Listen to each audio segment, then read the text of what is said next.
பச்சருப்பு சேனலுக்கு அன்புடன் வரவேற்கிறோம். இப்போ நம்ம என்ன செய்ய போகிறோம்னு பார்த்தா எள்ளுருண்டை எப்படி செய்கிறதுன்னு பார்க்கலாம் வாங்க. இப்போ எள்ளை வந்து நல்லா க்ளீனாக கழுவி கல் இல்லாமல் காய வச்சு நல்ல வெயிலில் போட்டு காய வச்சு வச்சுருக்குறோம். இது அளவு எவ்வளோன்னு பார்த்துக்கலாம் வாங்க.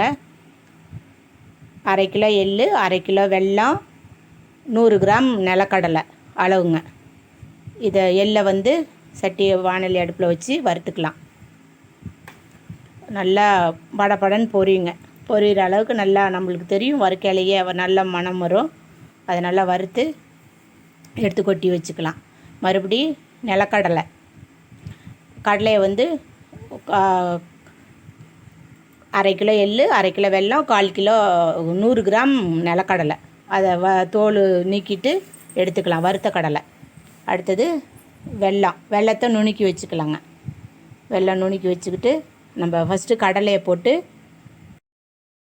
ஃபஸ்ட்டில் எல்லாம் வந்து கடலையை வந்து நல்லா அரைச்சி பொடியாக அரைச்சி எடுத்துக்கலாங்க. நம்ம நைஸாக அரைச்சாச்சு பாருங்கள். வேர்க்கடலை நைஸாக அரைச்சாச்சு பாருங்கள். மறுபடியும் எள் போட்டு எள்ளையும் நைஸாக அரைச்சிக்கலாங்க. மிக்ஸி ஜாரில் போட்டு நல்லா நைஸாக அரைச்சிக்கலாம். நைஸாக அரைச்சதுக்கப்புறம் பாருங்கள், இப்படி தான் எள் இவ்வளோ நைஸாக அரைக்கணும். பாருங்கள், இவ்வளோ நைஸாக அரைக்கணும். அது கூடயே வெல்லம் கொஞ்சம் ஆட் பண்ணிக்கணும். வெல்லத்தை நுணுக்கி வச்சு கொஞ்சம் கொஞ்சமாக எள் போட்டு அரைச்சி எள் கூடயே வெல்லத்தையும் போட்டு அரைச்சிக்கணுங்க. அது பாருங்கள், நல்ல உள்ளார அது ஒட்டிக்கிட்டு இருக்கும். அதனால் எல்லாம் நல்லா ஒன்றா கலந்து விட்டு வெல்லத்தை மேலேயும் கீழேயும் கலந்து விட்டு கொதிச்சு நல்லா நைஸாக அரைச்சிக்கணுங்க. மறுபடியும் வெல்லம் நைஸ் ஆகணுமல்ல, அதுக்கு அரைச்சி எடுத்து கொட்டிக்கலாம். கடலை ஏற்கனவே பொடி பண்ணி கொட்டி வச்சுருக்கோம். இப்போ வெல்லமும் எள்ளும் பொடி பண்ணி கொட்டிட்டோம்.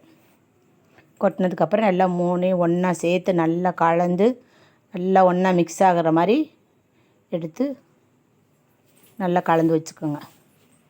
கலந்துட்டு நல்லா கடலை எள் வெல்லம் மூணும் மிக்ஸ் ஆகிற மாதிரி நல்லா கலந்து எடுத்துக்கோங்க.